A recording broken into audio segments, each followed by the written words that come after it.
मेरे प्यारे बच्चों, आप सभी को नमस्कार। क्या हाल है आप सभी के? आप सभी को शुभ सवेरा। आप सभी को आपके भविष्य के लिए ढेरों शुभकामनाएं।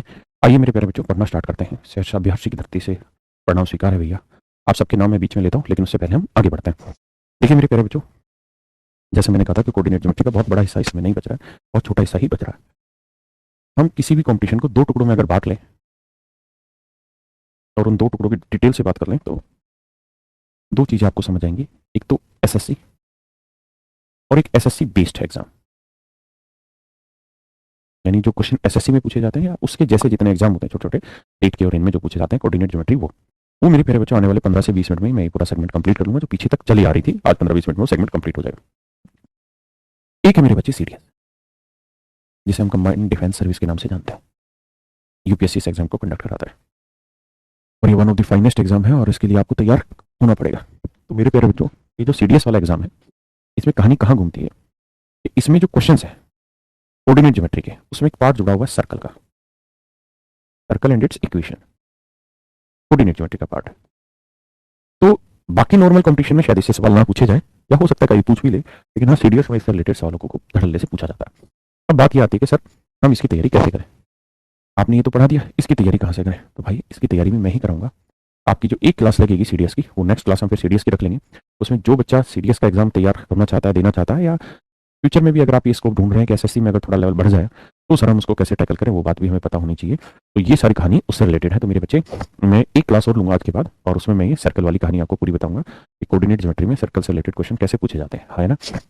रेलवे हो या बाकी सब में यहीं तक पूछा जा रहा है अभी, लेकिन हम उसको भी सीख लेने में हमें बुराई नहीं है। तो अगली जो क्लास होगी वो पूरी क्लास में सर्कल वाले बेस पे समझाऊंगा। तो जो इंटरेस्टेड बच्चा हो वो समझ लेना, बाकी जो बच्चा उसको छोड़ भी देंगे तो बड़ी बात नहीं है।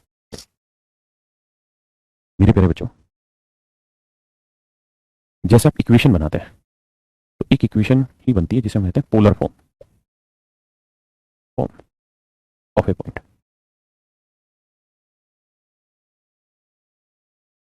हिंदी में कहते हैं बिंदु का ध्रुवीय रूप।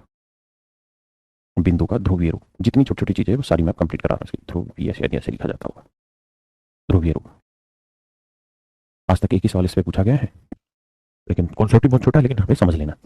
मैं आप सबको गुड मॉर्निंग विश करता हूँ। थोड़ी देर रुक जाइए, कॉन्सेप्ट उठा लेनी थी। पोलर फॉर्म होती क्या है बेसिकली? आप जानते हैं ये एक सर्कल ना, एक प्लेन है कार्टेशियन प्लेन, जिसमें एक्स एक्सिस और वाई एक्सिस दोनों है। ये एक दूसरा प्लेन है बेमांजा।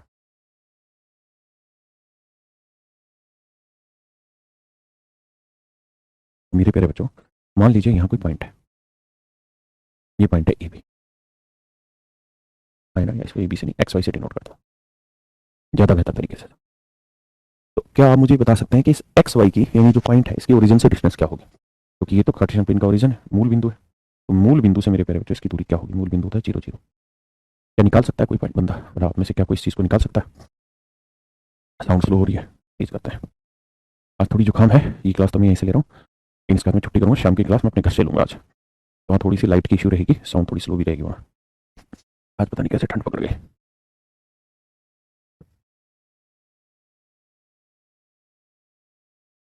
अरे सूरज कहाँ पे है?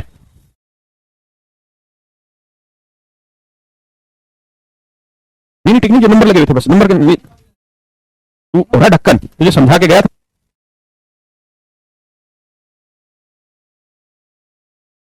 देखिए मेरे बच्चे, इस कहानी को समझ लेते हैं बिल्कुल। आप मुझे बस ये बताइए मेरे दोस्त, ये वाली लेंथ क्या होगी? तो आप कहेंगे सर ये वाली लेंथ हो जाएगी वाई, है ना। अगर ये बात है तो ये बताइए ये वाली लेंथ क्या हो जाएगी? तो आप कह देंगे सर ये लेंथ हो जाएगी एक्स, ये वाली लेंथ हो जाएगी एक्स, ये वाली लेंथ क्या हो जाएगी एक्स। और मेरे प्यारे बच्चों,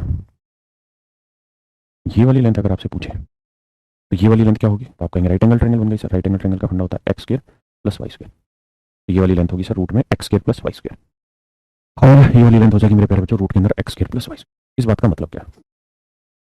इस बात का मतलब ये है कि जब भी ऐसी चीजें होंगी तो बेसिकली राइट एंगल ट्रायंगल बनाएंगे और ओरिजिन से निकालते हैं। तो ये समझो बेस हो जाएगा, ये परपेंडिकुलर हो जाएगा, तो हाइपोटेन्यूज होता है perpendicular square plus base square का स्क्वायर रूट। हम इस बात कैसे भी कह सकते हैं कि किसी भी पॉइंट एक्स वाई की ओरिजिन से जो डिस्टेंस होती है वो हमेशा ही root x square plus Y square होती है ना। अब सवाल ये कह रहा है कि मान लो यार, अगर ये बिंदु की बात हम करें, अगर इस बिंदु की बात करें तो ये बिंदु इसी तरीके से अगर चलता रहे यहाँ, ऐसे इसके गोल घूमे, ध्रुव में घूमे, तो इसको क्या किसी इक्वेशन के थ्रू या किसी फॉर्म के थ्रू आप रिप्रेजेंट कर सकते हैं। अगर ये बिंदु यहाँ पे घूमता रहे, यहाँ घूमता रहे, तो क्या आप रिप्रेजेंट कर सकते हैं? घूमता रहे मतलब इतनी ही दूरी पे, जितनी दूरी पे ये है ना, ये येलो रंग का चल रहा है ना, यानी अगर ये डिस्टेंस r है तो r ही डिस्टेंस पे अगर वो यहाँ घूमता रहे, r ही डिस्टेंस पे यहाँ घूमता रहे, तो क्या आप बता सकते हैं कि इस बिंदु की क्या कोई फॉर्म हो सकती है, क्या कोई रिलेशन दिखा सकते हैं? मतलब ऐसे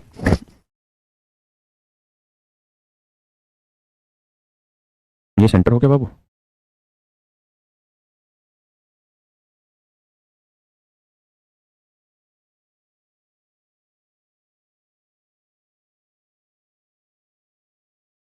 ऐसे समझो, मतलब अगर ये रेडियस है तो इसी रेडियस को अगर हम इस तरह से घुमाते रहे यहाँ इस पॉइंट को, तो सेंटर से हर एक जगह इसकी डिस्टेंस बराबर होगी। तो पूछ रहा है क्या इस पॉइंट की कोई आप इक्वेशन बना सकते हैं? तो बना सकते हैं, उस इक्वेशन पे चर्चा कर लेते हैं। मेरे प्यारे बच्चों, अब थोड़ी बड़ी बात करते हैं। अगर मैं इसका नाम आर रख दूं तो आपको कोई आपत्ति है? आपको कोई दिक्कत नहीं सर, आर रख लीजिए। और आर की वैल्यू क्या होगी सर? आर की वैल्यू होगी root x square plus Y square. बहुत सुंदर। अब मेरे बच्चों मुझे ये बताइए, अगर इस वाले एंगल का नाम मैं थीटा रख दूं, इस वाले एंगल का नाम मेरे प्यारे बच्चों मैं थीटा रख दूं, इस वाले एंगल का नाम मेरे प्यारे बच्चों में थीटा रख दूं, तो क्या आप मुझे बताओगे कि एक्स बटे आर क्या होगा? पूरा ट्रिग्नोमेट्री का कॉन्सेप्ट है। तो आप कहेंगे एक्स हुआ सर बेस, ये हुआ हाइपोटेन्यूज, तो बेस अपॉन हाइपोटेन्यूज होता है सर कोस, तो ये हो जाएगा कोस थीटा। एक्स की वैल्यू आ गई आर कोस थीटा, है ना। और अगर मेरे बच्चों में वाई अपॉन आर लिख दूं तो जिनको बेसिक समझो कहेंगे सर एंगल के सामने वाला परपेंडिकुलर ही हाइपोटेन्यूज, तो वाई अपॉन आर हो गया परपेंडिकुलर अपॉन हाइपोटेन्यूज, ये होगा साइन थीटा। तो वाई की वैल्यू आई मेरे बच्चे आर साइन थीटा, है ना। क्या आप सहमत है? तो हम इसकी स्टैंडर्ड फॉर्म ये कह सकते हैं सर, यहाँ जो पॉइंट आएगा ना, यहाँ जो पॉइंट आएगा उस पॉइंट की स्टैंडर्ड फॉर्म लिख सकते हैं, एक्स की जो वैल्यू होगी वो आर कोस थीटा और वाई की वैल्यू होगी आर साइन थीटा, है ना। क्या आप सहमत हैं? R cos theta r sine theta, ये जो होगी ये मेरे प्यारे बच्चों आपकी पोलर फॉर्म कहलाएगी। ये आपकी पोलर फॉर्म कहलाएगी, ये जो है ये आपकी polar form of a point कहलाएगी। एक बार समझो।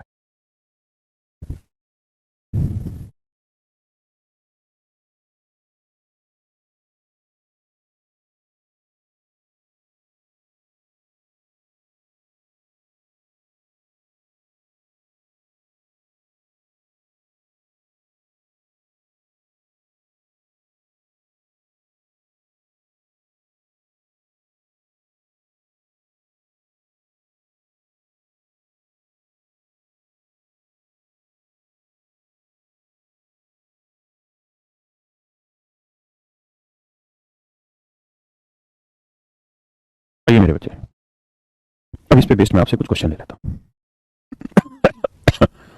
प्लीज सोल्व करें। कह रहा find the polar form of a point 1 1, कि किसी बिंदु एक एक का, किसी बिंदु एक एक का ध्रुवीय रूप ज्ञात करें, किसी बिंदु एक एक का ध्रुवीय रूप ज्ञात करें। बिल्कुल पंकज भाई, मूल बिंदु से, मूल बिंदु पे अगर किसी सर्कल का सेंटर है तो उसकी इक्वेशन यही होती है, इसमें कोई दो राय नहीं।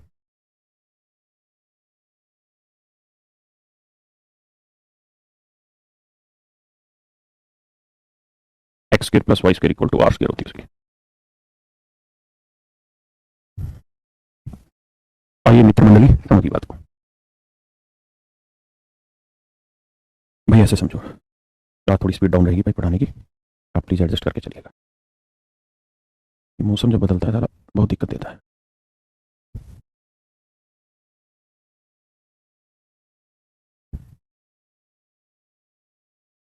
जी मान लीजिए तो यहाँ कोई पॉइंट है 1 1, तो 1 1 अगर पॉइंट है तो आप ये बात जानते हैं 1 1 का मतलब कि ये वाली लेंथ कितनी होगी 1, ये वाली लेंथ कितनी होगी 1। अब मुझे माफ करना, थोड़ा ट्रिग्नोमेट्री का फिर इस्तेमाल होगा। अगर ये लेंथ 1 है, ये लेंथ 1 है, तो क्या आप ये लेंथ निकाल देंगे? आप कहीं निकल जाएगी, होगी √2। और मेरे बच्चे जब मैं ट्रिग्नोमेट्री में एक चैप्टर है हाइट एंड डिस्टेंस उसको पढ़ाऊंगा तब आपको बताऊंगा कि एक एक √2 बनता है, तो ये वाला एंगल बनता है 45 डिग्री। कितना होता है? 45 डिग्री। जिसको समझ आ जाए पढ़ लेना, नहीं तो छोड़ देना। अब मेरे प्यारे बच्चों, इसका फार्मूला था इसकी पोलर फॉर्म बनाने का, r cos theta r sine theta, r cos theta r sine theta. अब आपने क्या करना, आर निकालना, आर होगा ये √2, तो पोलर फॉर्म होगी √2। थीटा की वैल्यू क्या है? 45 डिग्री। आर की वैल्यू √2, थीटा की वैल्यू 45, तो साइन 45 डिग्री। ये मेरे प्यारे बच्चों आपकी पोलर फॉर्म होगी। अब ये गलती मत करना कि आपको उस 45 की वैल्यू रख दे, क्योंकि वैल्यू रखोगे यहाँ पे तो 1/√2 कट के यही आ जाएगा। ये तो दे ही रखा था आपसे, ये थोड़ी पूछा है, आपसे पूछा है कि इसकी पोलर फॉर्म क्या होगी, है ना। आइए करो मेरे भाई, शांति से पढ़ते रहना, चाहे चमत करना। मार दिल खींच के तमाचा ही हंस दिल रिंकिया के पापा। तुम्हें खूबसूरत गाने सुनाएंगे हम।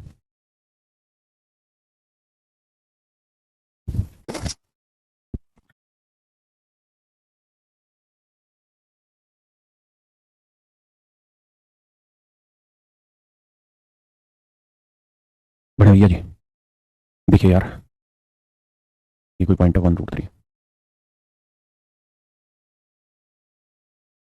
इसका मतलब ये लेंथ है √3, ये लेंथ है 1, है ना। ये ओरिजिन है तो ये डिस्टेंस होगी रेडियस। रेडियस का फार्मूला था क्या? एक्स के यानी 1 का वर्ग जमा √3 का वर्ग। 3 और 1 4 का वर्गमूल 2, तो रेडियस आ गई 2। अब ये 2, ये √3, ये 1, तो ये ट्रिग्नोमेट्री में ही निकालने का एक सूत्र होता है कि 60 डिग्री बनाता है। जिनको नहीं आता वो छोड़ देना, परेशान नहीं होना। अब इसकी पोलर फॉर्म होती है मेरे बच्चे r cos theta, r sine theta. तो आर की वैल्यू है 2, कोस थीटा की वैल्यू 60 डिग्री, आर की वैल्यू 2, थीटा की value 60 degree. This is your answer my dear student. ये मेरे प्यारे बच्चों मेरा सही उत्तर है।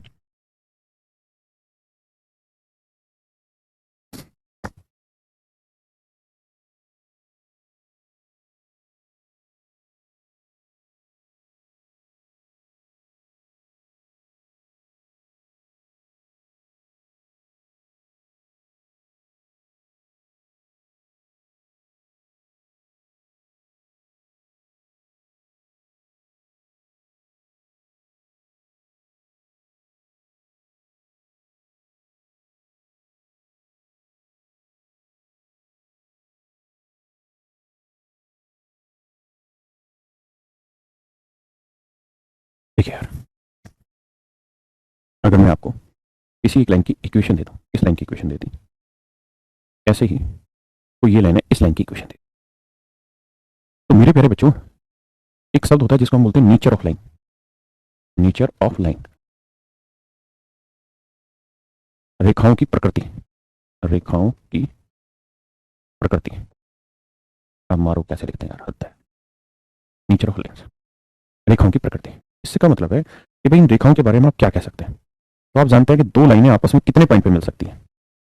अगर ये दो लाइनें हैं, या तो किसी भी पॉइंट पे नहीं मिलेंगी। अगर किसी भी पॉइंट पे नहीं मिलेंगी तो हम कहेंगे कि ये फिर क्या हो गई, पैरेलल लाइनें हो गई।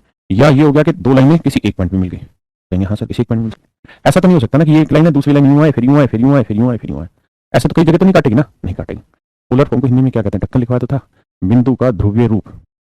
तो आप कहेंगे ना सर कैसी बात करो, लाइन जो होती है स्ट्रेट लाइन होती है, तो लाइन या तो किसी दूसरी लाइन को किसी एक पॉइंट पे काटेगी, या तो कोई लाइन किसी दूसरी लाइन को एक पॉइंट पे काटेगी, या फिर किसी भी पॉइंट पे नहीं काटेगी, या फिर हर पॉइंट पे काटेगी। जैसे ये लाइन है और मैं एक और लाइन ले लेता हूँ, वो लाइन में जस्ट इसी के ऊपर लगा लूं, आपको दिखाने के लिए थोड़ा दूर करूं, इसी के ऊपर खींच लूं ऐसे, तो आप देखेंगे कि अगर एक ही लाइन के ऊपर मैं दूसरी लाइन खींच दूं, एक ही लाइन के ऊपर मैं अगर दूसरी लाइन खींच दूं, ये लाइन इसी के ऊपर मैं अगर खींच दूंगा, यहाँ देखिए इसी के ऊपर मेरे बच्चे अगर मैं खींच दूंगा, तो आप कहेंगे दोनों लाइनें तो हर जगह मिल रही हैं, ये दोनों लाइनें तो हर जगह मिल रही हैं, है ना। तो कुल मिला के देसी भाषा में हम कहें कि भाई लाइन का नेचर कैसे बनाया जा सकता है, क्या नेचर हो सकता है, तो 3 तरीके से डिफाइन कर सकते हैं कि या तो लाइनें किसी एक पॉइंट पे आके मिलेंगी, या लाइनें हर पॉइंट पे आके मिलेंगी, या लाइनें मिलेंगी ही नहीं। बस 3 ही हो सकता है, और तो कोई हो नहीं सकता। ठीक है भाई, बात समझे। अब इसी चीज को हमें यह समझना है कि क्या अगर कोई दो इक्वेशन दे रखी हो तो दोनों इक्वेशन सोल्व करके फिर जो एक्स वाई की वैल्यू आती है वही तो आप कहते हैं कि वो पॉइंट ऑफ इंटरसेक्शन है। वही तो मेरे बच्चे आप कहते हैं कि पॉइंट ऑफ इंटरसेक्शन है, हाँ, है ना। जैसे एक समझाता हूं, मैं आपको कहूं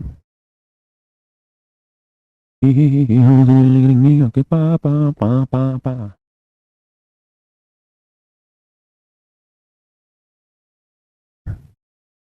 मुझे एक्स वाई की वैल्यू निकाल के बताइए क्या हो गया प्लीज। दोनों इक्वेशन को सोल्व करिए और एक्स वाई की वैल्यू बताइए क्या हो गया।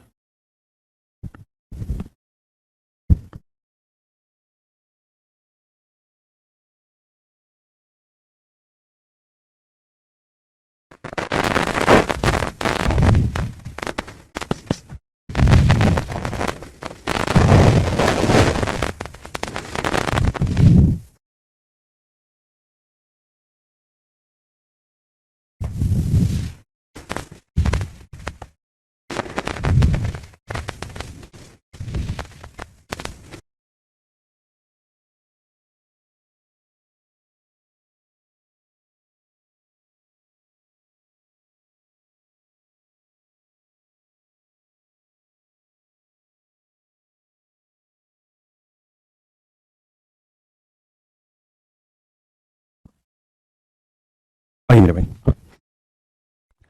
अब आप कहेंगे सर सोल्व करना है तो इसे 3 से गुना कर दो। 3 से गुना करेंगे 3 दूनी 6x, 3 को 3 से करेंगे 9y और 3 6 18। सर जब सोल्व करने जाएंगे तो काटेंगे माइनस माइनस, सर ये भी कट गया ये भी कट गया, वैल्यू नहीं निकल के आई, वैल्यू ही नहीं निकल के आई एक्स और वाई की। अगर एक्स और वाई की वैल्यू ही नहीं निकल के आ रही तो इस बात का मतलब क्या है? इस बात का यही मतलब है कि दोनों लाइनें आपस में टकरा ही नहीं रही, क्योंकि अगर कहीं टकराती तो ही तो वैल्यू बन के आती है ना। एक भाई कह रहा है एक्स और वाई की वैल्यू जीरो, ढक्कन जीरो कैसे आ गई यहाँ पे? अगर एक्स और वाई की वैल्यू जीरो कह रहा है तो देख एक्स और वाई की वैल्यू जीरो रखने पे क्या 6 आएगा? फिर कैसी बात कर रहे हैं? इसका मतलब ये हुआ कि ये दोनों लाइनें आपस में कहीं नहीं टकराएंगी, और कहीं नहीं टकराएंगी तो मतलब क्या होंगी? पैरेलल लाइनें। लेकिन बात ये आती है कि क्या पेपर में हमें इन्हें सोल्व करना पड़ेगा और फिर देखना पड़ेगा पैरेलल लाइनें हैं या नहीं? नहीं, इसके बहुत सारे तरीके हैं ढूंढने के। तो उसी तरीके को हम नेचर कहते हैं और उसी नेचर को पहचानने की अब हम बात कर रहे हैं। देखिए मेरे प्यारे बच्चों, अगर दो लाइनें पैरेलल होंगी, if two lines are parallel, अगर दो लाइनें आपस में पैरेलल होंगी तो ये कहीं पे भी नहीं मिलेंगे, कहीं नहीं टकराएंगे। और जरूरी है कि दो पैरेलल लाइनों का स्लोप क्या होगा? बराबर होगा। इसका मतलब ये इक्वेशन अगर A X plus B Y है इक्वल टू सी है तो दूसरी इक्वेशन भी A X plus B Y ही होगी। यहाँ कुछ डिफरेंट होगा, आप कहें सर ये सेम होगा, नहीं सेम होना जरूरी नहीं है। 2 और 3 रेशियो क्या है इसका? 2 3। यहां देखोगे तो यहां पे भी इनका रेशियो 2 3 आया, तो रेशियो सेम आना चाहिए। तो इसलिए इसको डिफरेंट लिख लेते हैं, इसे ए वन, इसे बी वन, इसे सी वन लिख लेते हैं, इसे ए टू से, इसे बी टू से, इसे सी टू से। तो मेरे प्यारे बच्चों, जब भी कोई दो लाइनें आपस में पैरेलल होंगी तो हम कहेंगे कि ये लाइनें कहीं नहीं मिलेंगी, और कहीं नहीं मिलेंगी तो सिचुएशन को हम कहते हैं no solution. No solution Hindi में कहते हैं कोनो हल ना दे, कोई हल नहीं, कोई हल नहीं। नो सॉल्यूशन को मेरे प्यारे बच्चों क्या कहते हैं? कोई हल नहीं, है ना, नो सॉल्यूशन। तो जब आप इसको सोल्व करेंगे मेरे बच्चे तो कोई हल नहीं। पैरेलल लाइनें कब होंगी? जब a one upon a two बराबर आ जाए b one upon b two के, बट बराबर नहीं होना चाहिए c one upon c two. यानी जब ये रिलेशन बन जाए कि इन दोनों का रेशियो इन दोनों के रेशियो के बराबर हो लेकिन इसके बराबर ना हो, तो इस सिचुएशन को हम कहते हैं नो सॉल्यूशन, यानी कहीं आपस में नहीं मिलेंगी, पैरेलल लाइनें, है ना। क्या है मेरे बच्चे? Parallel line. अगला, अगर सर सिचुएशन ऐसी हो कि एक लाइन दूसरी लाइन के ऊपर कोइंसाइड हो रही हो, अरे मर जा, यानी एक लाइन दूसरी लाइन के ऊपर लाई कर रही हो, एक लाइन दूसरी लाइन के ऊपर लाई कर रही हो, एक के ऊपर दूसरी लाइन चढ़ रही हो, तो इसको क्या कहते हैं? तो आप कहेंगे तो हर जगह मिल रही है, कोइंसाइड हो रही है, इसे हिंदी में कहते हैं मैनी, इंग्लिश में मैनी या इन्फिनाइट सॉल्यूशन।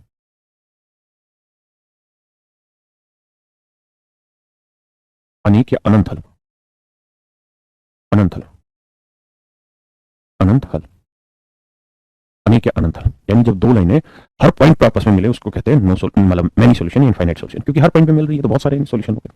इसमें कहानी क्या होगी कि ए वन बटे ए टू बराबर हो जाएगा बी वन बटे बी टू बराबर सी वन बटे सी टू। ओके, कैसी होंगी सर? ये ऐसी होंगी कि भैया 2x जमा 3y बराबर 10, 6x 9y बराबर 30, ऐसे दो इक्वेशन दे दी।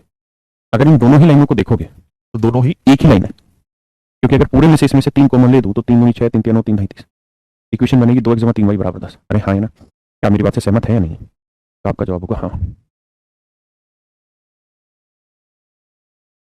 हाँ है ना। अब अगले पॉइंट पर कि अगर दो लाइनें किसी एक पॉइंट पर ही आके टकराए,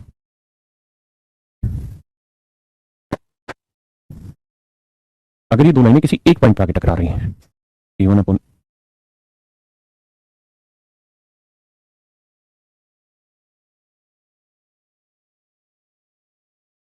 तो मेरे प्यारे बच्चों ऐसी सिचुएशन को हम कहते हैं यूनिक सॉल्यूशन।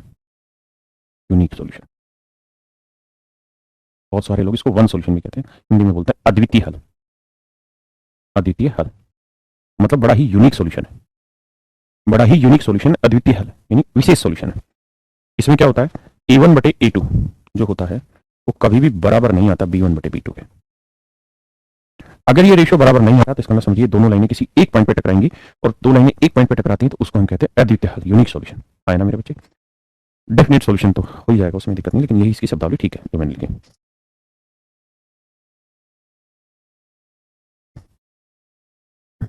क्या बताना चाहेंगे इसको?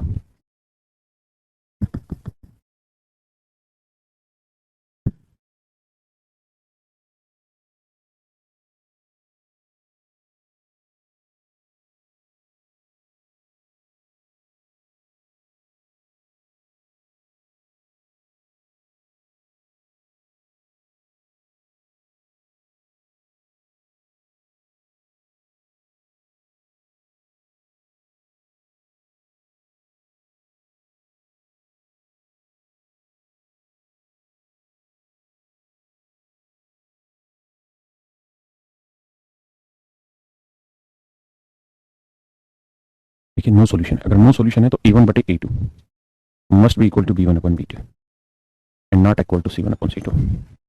This is this is what, this is no solution, क्योंकि पैरेलल लाइन बनाएगा.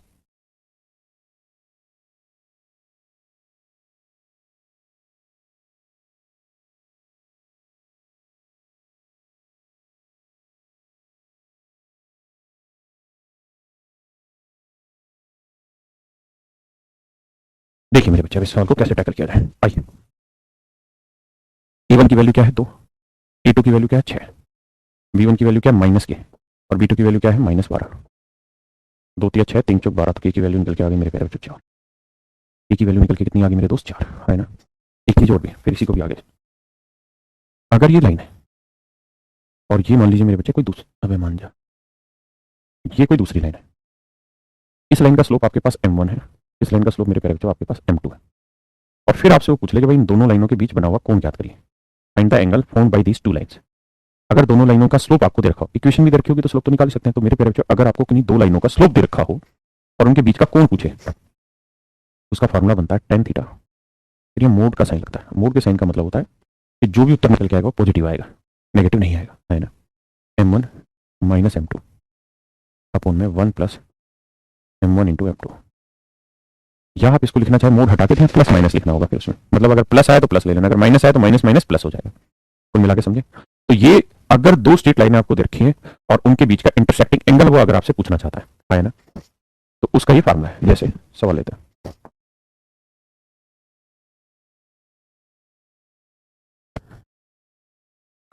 Hello hello hello,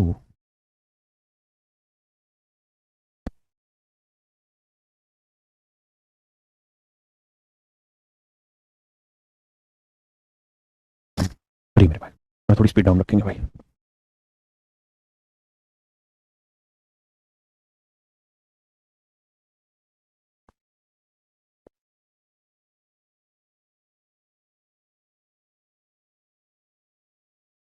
the slope of two lines are 1 and √3 है. दो लाइनों का जो स्लोप है वो 1 और √3 है. दो लाइनों का स्लोप 1 और √3 है. तो एक m1 मान लेते हैं, इसकी वैल्यू 1 है. एक m2 मान लेते हैं, उसकी वैल्यू मेरे प्यारे √3. तो मैं कह रहा tan थीटा की वैल्यू बताइए. तो मॉडुलस में m1 minus m2 1 plus m1 into m2. m1 की वैल्यू क्या है 1, m2 की वैल्यू क्या है √3.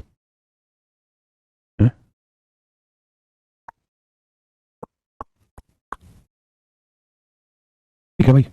अब 1 प्लस m1 इंटू m2, तो m1 की वैल्यू है 1 और m2 की वैल्यू है √3, है ना. tan थीटा आएगा 1 माइनस √3 अपॉन 1 प्लस √3. देखना, अब आपको ट्रिग्नोमेट्री एंगल की वैल्यू याद होनी चाहिए, तभी इसको कर पाएंगे.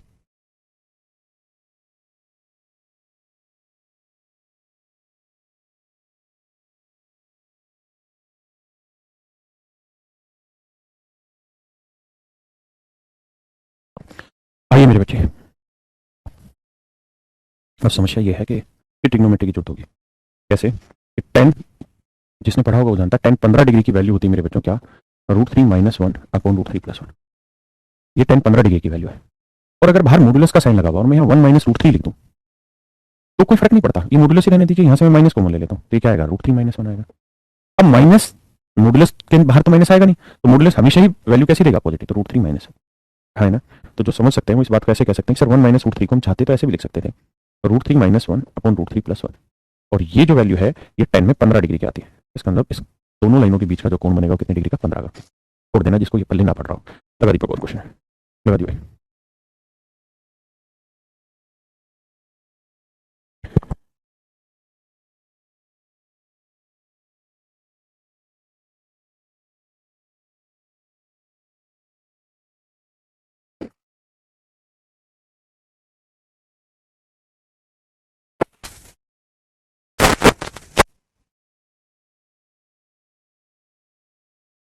आइए जी. और ये तो सर्कल के क्वेश्चन है, ये तो भी कराने ही नहीं है, कोई घबरा रहे तो.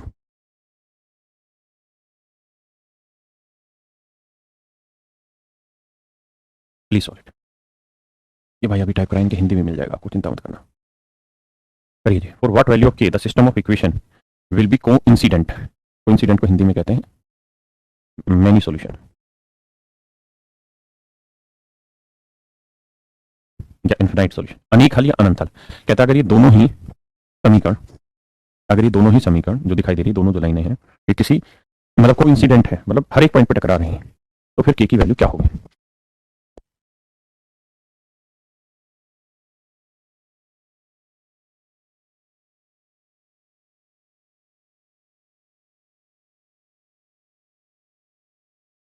देखो मेरे दोस्त, कोइंसाइड का मतलब कि ए बी भी यही है और सी डी भी यही है, यानी दोनों लाइनें सेम उसमें टकरा रही है। तो इसका फंडा होता है मेरे बच्चे क्या, A1/A2 इक्वल होगा मेरे प्यारे B1/B2 इक्वल होगा C1/C2। तो A1 की वैल्यू है के, A2 की वैल्यू है 3, B1 की वैल्यू है 2 और B2 की वैल्यू है 1। C1 को मारो गोली, हमें उसकी जरूरत नहीं है, हमें के चाहिए था, 3 नीचे आ गया। ये नहीं ऑप्शन में, मार दो गोली, आया ना। तो आंसर आएगा मेरे बच्चे 6। क्या आएगा जी? 6।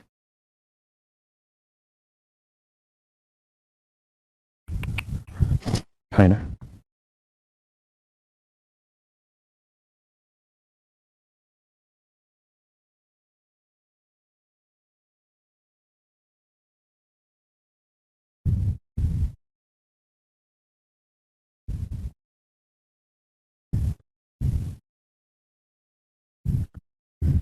बताइए जी, ये पेपर क्या है क्वेश्चन बेसिक।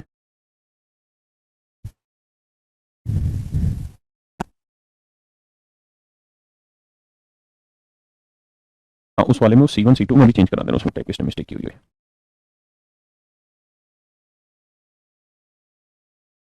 यहाँ 2 लिखना होगा, यहाँ 2 आएगा, टाइपिंग एरर है। बताइए जल्दी से।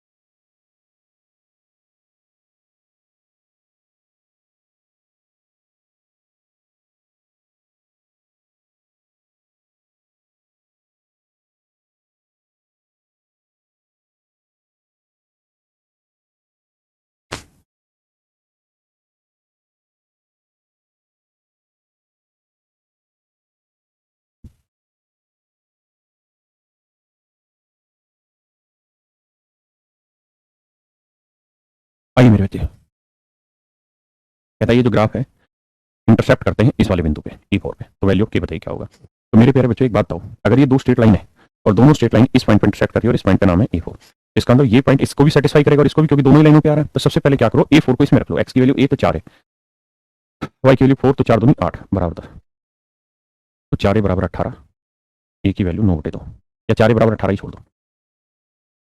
अब इसमें भी यही वैल्यू रख दो, तो 4 x की जगह a और y की वैल्यू क्या रखोगे 4, तो 4y, 4 के बराबर 2। अब मेरे बच्चे बताओ 4a की वैल्यू कितनी, तो आप कहेंगे 18, तो यहाँ रख दो 18। तो 4k की वैल्यू आप जानोगे कितनी आएगी, 18 उधर जाएगा माइनस का, तो 2 - 18 आया -16, है ना। तो 4 चौक 16, तो k की वैल्यू कितनी आ गई मेरे प्यारे बच्चों, k की वैल्यू मेरे प्यारे बच्चों कितनी आ गई, -4, है ना। अब इससे कह रहे सर कुछ तो बात कीजिए, और सुना भाई आपसे क्या हाल है, ढक्कन पढ़ने आ रहा है मुझसे बात करने, बताइए।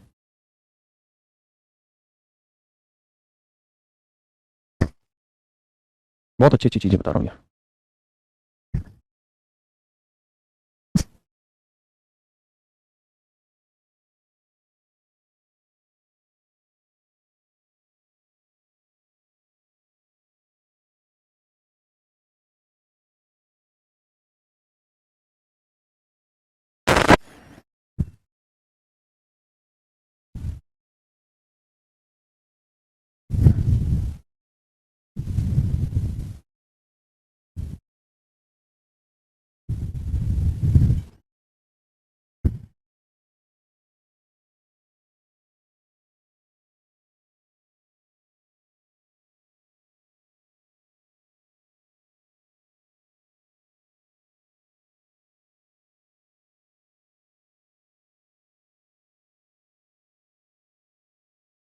देखिए मेरे बच्चे, कहता है equation of the form this where a and b is not equal to 0, c is equals to 0 represent a straight line which passes through।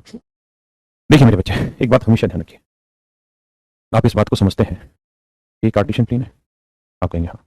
और कोई भी लाइन मेरे प्यारे बच्चों जब इसको काटेगी ऐसे, कोई भी लाइन इसको काटेगी ऐसे, तो उस लाइन की इक्वेशन होगी क्या? A X plus B Y plus C equal to zero, है ना? आप कहेंगे हाँ। या आप जानते हो तो आप इस इक्वेशन को ऐसे भी कहते थे, Y equal to M X plus सी।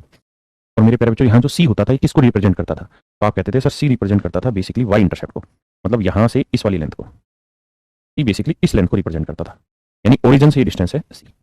अब आपका जो सवाल है उसमें इक्वेशन है A X plus B Y plus C equal to zero, और जहां कह रहा है कि सी की वैल्यू जीरो है। अगर सी की वैल्यू जीरो मतलब ओरिजिन से जहां ये लाइन काट रही है वाई एक्सिस को, वो लेंथ कितनी है? जीरो। जीरो लेंथ है तो इसका वो लाइन कहां से काटेगी, कहां से गुजरेगी? ओरिजिन से, क्योंकि ओरिजिन से गुजरेगी तभी तो उसकी ओरिजिन से डिस्टेंस जीरो होगी मेरे बच्चों। अरे हाँ है ना? तो इसका मतलब वो लाइन कहीं और से नहीं, जीरो जीरो से गुजर रही है, जीरो जीरो से गुजर रही है। हिंदी में इसलिए नहीं मिले क्वेश्चन क्योंकि अभी टाइप कराए मैं आपको, जो इसकी पीडीएफ देंगे ना टाइप की, उसमें हिंदी लिख के देंगे।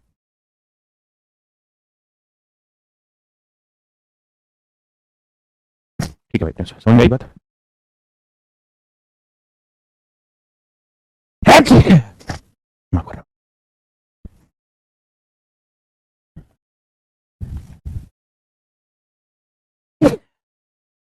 कोऑर्डिनेट को कहते हैं मेरे बच्चे कोटि,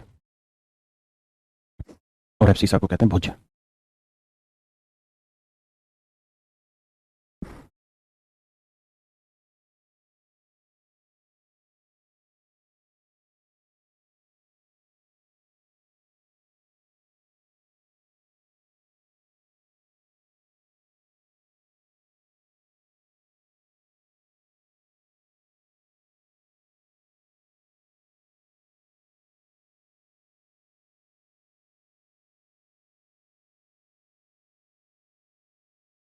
आइए जी दोस्त,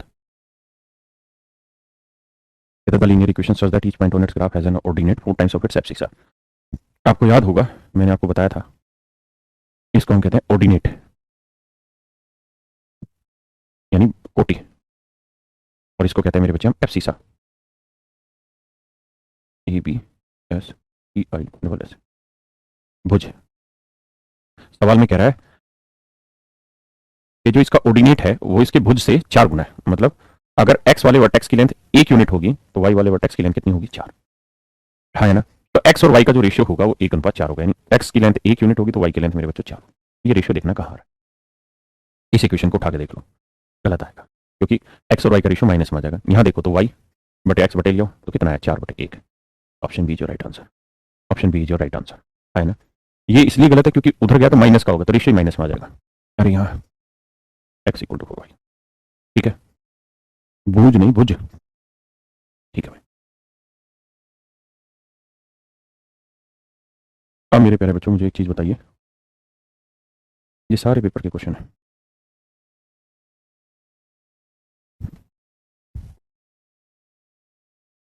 बताइए। कह रहा है ये लाइन किस किस क्वाड्रेंट से होकर गुजरेगी?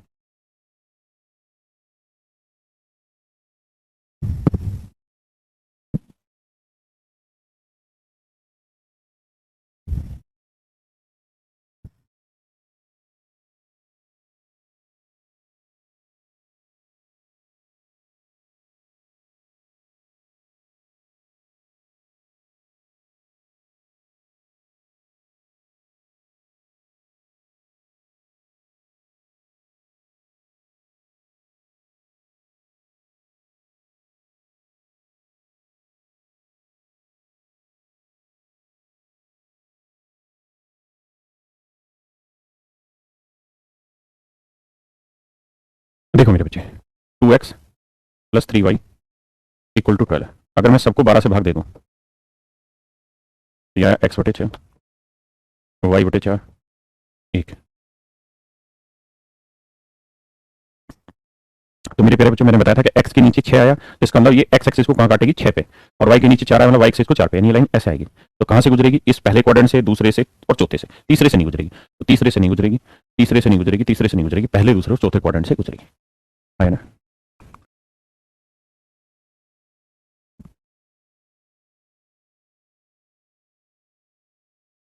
बताइए।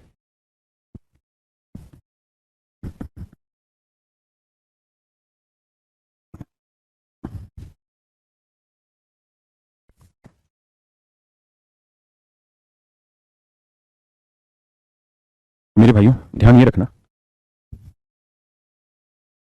कि अगर ये लाइन है और x इक्वल टू ए की बात कर रहे हैं तो x इक्वल टू ए ये वाली लाइन होगी। अगर y इक्वल टू बी की बात करें तो y इक्वल टू बी ये वाली लाइन होगी। ये होगी y इक्वल टू बी और ये होगी x इक्वल टू ए। तो दोनों लाइनें जिस पॉइंट पे टकराएंगी वो पॉइंट का नाम होगा ए बी। क्या नाम होगा मेरे बच्चे? A B. है ना? ये पेपर के क्वेश्चन है, देखो आपके कितने फुद्दू टाइप के क्वेश्चन पूछे जा रहे हैं।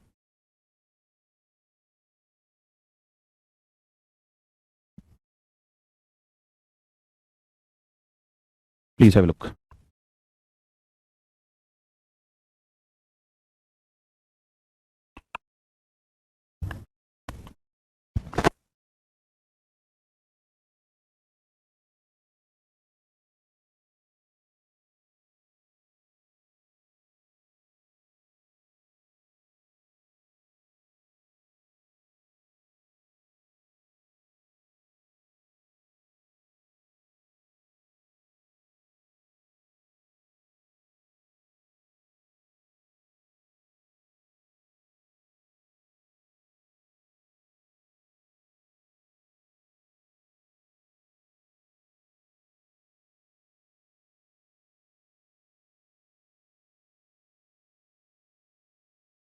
देखिए मेरे बच्चे बड़ा सीधा है, कहता है ऑर्डिनेट और एफसीसा दोनों आपस में बराबर है। ऑर्डिनेट का मतलब एक्स वाले वर्टेक्स और एफसीसा ना, एफसीसा माने भुज एक्स वाली वैल्यू और ऑर्डिनेट माने वाई वाली वैल्यू। कह रहा दोनों बराबर है, तो एक्स की वैल्यू वाई दोनों बराबर कर दो, के इक्वल टू 2k-1। ये मेरे सवाल नहीं है, पेपर के क्वेश्चन है। तो के उधर जाएगा, ए की जगह और 1 इधर है, तो the value of k is 1 my dear. है ना?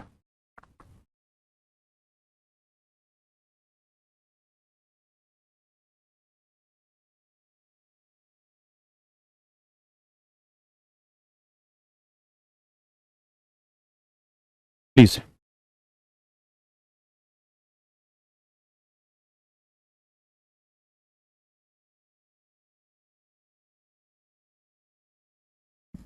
कह रहा था graph of this form a triangle OAB with the coordinate axis where O is the origin.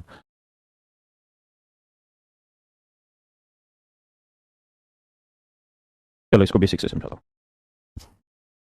मेरे प्यारे बच्चों, अगर मैं आपसे ये पूछूं कि यार यहाँ मैंने कोई लाइन लिखी 2x plus 3y equal to 12, एक लाइन मैंने लिखी x एक्सेस और एक लाइन मैंने मेरे प्यारे बच्चों लिखी y एक्सेस, और मैं अब आपसे ये जानना चाहूँ कि मेरे प्यारे बच्चों मुझे इन तीनों लाइनों से बने ट्रायंगल का एरिया बताइए। इन तीनों रेखाओं से बने त्रिभुज का क्षेत्रफल ज्ञात करिए। तो आप कहेंगे सर ये भी एक मतलब एक लाइन है, ये भी एक लाइन है और ये भी एक लाइन है, तो तीनों लाइनों से मिलकर एक ट्रायंगल तो बन ही जाएगा। तीन लाइनों से मिलकर ट्रायंगल बनता है, तो उस ट्रायंगल का एरिया मैं आपसे जानना चाह रहा हूँ, तो कैसे किया जाए? तो आप कहेंगे सर बनाते और समझते हैं सर कहानी को। सर ये वाली लाइन है वाई एक्सेस, है ना? ये वाली जो लाइन है सर ये है एक्स एक्सेस, ठीक है जी। ये वाली लाइन है सर एक्स एक्सेस, ये वाली लाइन है वाई एक्सेस। ये तो स्टैंडर्ड फॉर्म है। अब एक तीसरी लाइन है, वो है ये। अब ये लाइन बनेगी कैसे वहां उसको पता करना है, तो उसका तरीका मैंने बताया था। क्या क्या करो, यहाँ जो नंबर लिखा उसे डिवाइड करो 12 से, यहाँ भी यहाँ भी यहाँ भी। जब ऐसा करोगे तो 2 × 6 = 12, तो आएगा x बटे 6 प्लस 3 × 12 y बटे 4, 12/12 यानी 8। तो x के नीचे 6 और y के नीचे 4, तो x के नीचे 6 मतलब यहाँ कोई पॉइंट होगा और ये पॉइंट होगा 6 0, और y के नीचे 4 मतलब ये वाला पॉइंट होगा 0 4, है ना? तो इन दोनों पॉइंटों को लेकर बनाओगे तो ये लाइन बनेगी, है ना? आप कहोगे जी हाँ। तो अब हमने तीनों लाइनें मेरे बच्चे ड्रॉ कर ली, हाईलाइट कर देता हूँ। ये लाइन तो होगी सबसे ऊपर वाली जो लिखी हुई है, ठीक है जी। ये हो गई एक्स एक्सिस और ये हो गई वाई एक्सिस, तो तीनों से मिलकर एरिया कौन सा बना? तो आप कहोगे ये वाला सर, है ना? सर ये वाला जो एरिया बना है ये तीनों में सबसे कॉमन एरिया है। ये तीनों लाइनें मिलके किसी एक पोर्शन को कवर कर रही है, तो इसी पोर्शन को कवर कर रही है तीनों लाइनें मिलके, तो सर यही तो ट्रायंगल बनी। और इस ट्रायंगल का एरिया हमको निकालना है, तो इसका एरिया निकालना कैसे जाएगा? तो सर सीधी बात है, ये लाइन 6 है, ये लाइन 4, और सर ये बात हमेशा आप भी ध्यान रखना कि एक्स एक्सिस और वाई एक्सिस जब भी टकराएंगी तो 90 पे ही टकराती है, क्योंकि एक्स एक्सिस और वाई एक्सिस एक हॉरिजॉन्टल लाइन है तो एक वर्टिकल लाइन है ना? तो सर इसका एरिया सिंपल निकल गया, half into base into height, 6 × 4, तो 6 × 24 का आधा 12 आंसर, है ना? अब आप कहोगे सर एक बात और भी सुन लो आप ध्यान से, जब भी किसी सवाल में ट्रायंगल की दो साइडें एक्स एक्सिस और वाई एक्सिस हैं तो आप सीधा समझ जाइए कि राइट एंगल ट्रायंगल बनेगी, है ना? तो एक्स के नीचे जो लिखा होगा वो बेस आएगा और वाई के नीचे जो लिखा होगा वो परपेंडिकुलर आएगा, अगर यहाँ 1 आया तो, क्योंकि इक्वेशन थी ही यही, x upon base plus y upon perpendicular equal to 1।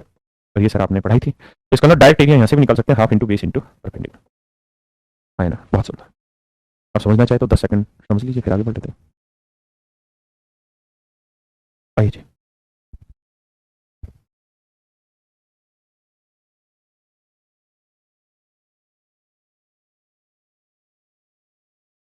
Let me the answer, मतलब मुझे आंसर दीजिए इसका।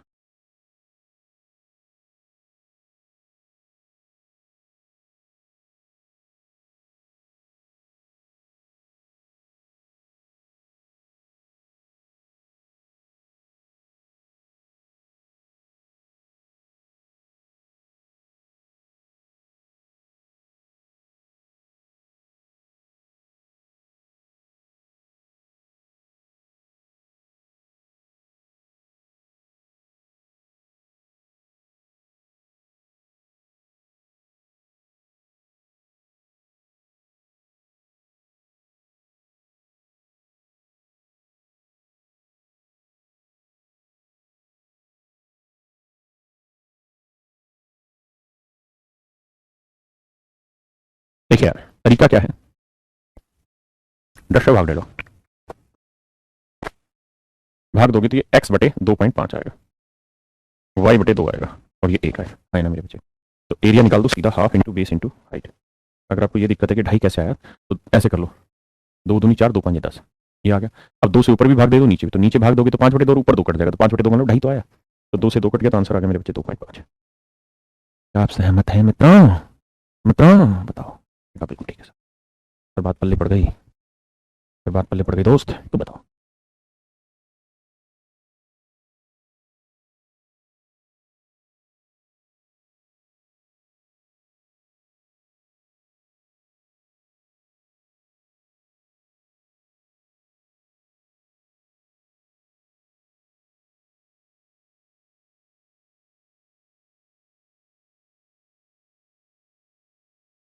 प्लीज, मैं अब आपसे जानना चाह रहा हूँ कि यहाँ पे इन चारों लाइनों से मिलकर बनी फिगर का एरिया बताइए। तो आप कहेंगे सर पहले वाले सवाल में तो ये कहानी थी कि 3 लाइनें थी तो ट्रायंगल बन रही थी, यहाँ 4 लाइनें हैं। आपसे सहमत नहीं है, सहमत नहीं है यश भाई, अश्विनी, तो दोबारा बताता हूँ। देखो, थोड़ी देर के लिए छोड़ दो, फिर से समझाता हूँ जिन बच्चों को नहीं आ रहा। मान लीजिए मैंने यहाँ कोई भी क्वेश्चन रखी, 5x जमा 3y बराबर 30, एक्स एक्सिस और वाई। कोई दिक्कत नहीं, आपको समझ नहीं आया तो मुझे ही तो बताएंगे आप, और मैं ही तो समझाऊंगा। इन तीनों लाइनों से मिलकर कोई ट्रायंगल बनी और उस ट्रायंगल का एरिया हमको बाबू पूछा है, तो उसका तरीका क्या होगा?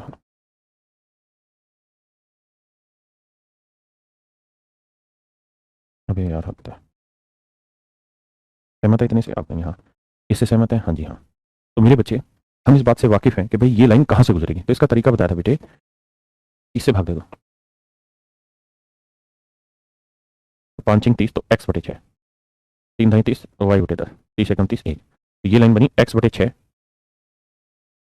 y बटे 10 बराबर 1। हाँ है ना, बराबर मेरे प्यारे बच्चों 1। अरे हाँ है ना। अब मेरे दोस्तों सवाल कहाँ है? सवाल ये है कि अब इसको टैकल कैसे करें। तो लाइन अगर आप कोई बनाओगे यहाँ,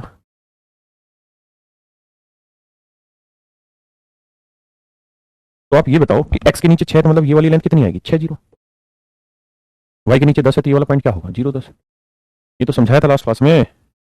अब ये है मेरे बच्चे x एक्सेस, ये वाली लाइन मानते हो, ये वाली लाइन है y एक्सेस, ये वाली लाइन डॉटेड हमने खींची, तो तीनों लाइनों से मिलकर कौन सा साइडेड आपको दिख रहा है? यही तो दिख रहा है। जो आप कह रहे हैं कि मैं सहमत नहीं हूं आपकी बातों से, तो मेरे भाई यही तो साइडेड पोर्शन दिख रहा है, तीनों लाइनों से घिरा यही तो क्षेत्रफल दिख रहा है। और बता कुछ दिख रहा हो तो तुझे, तब तो मैं समझाऊं कि चल भाई इसको ये दिख रहा है, देखिए तुझे ये रहा है। और अगर यही दिख रहा है तो सीधा ये बताइए ये लाइन कितनी है? 6। ये लाइन कितनी है? 10। और ये क्या है? राइट एंगल, तो एरिया होगा हाफ इंटू 6 × 10। तो आंसर आ गया 30, है ना। अब मैं आपको ये कहना चाहता हूँ इतना प्रयास ही मत करो, अगर आपको ये पता है एक्स एक्सिस और वाई एक्सिस दोनों है तो राइट एंगल ही बनाएगा, तो सीधा यहाँ से कर दो हाफ इंटू 6 × 10, सीधा आंसर आ जाएगा, है ना। तो इक्वल में एक होना चाहिए, हाँ इक्वल में एक होगा तभी ये पंगा सेट होगा, अगर इक्वल में कुछ और था तो फिर इक्वल बनाना पड़ा ना वन, है ना। बताओ भाई, यस और दूसरा एक प्राणी और था, आनंद, क्या नाम था? और क्लियर है? अब बता दिया करो, समझना है तो। अब आइए इस पे, कति ना घबराइए, धीरे धीरे पढ़ना हमने, कौन सा यहाँ विदेश जाना पड़ा के यहीं पर रहना हमने, तो तुम्हें अच्छे तरीके से समझाएंगे तभी तो जा पाएंगे।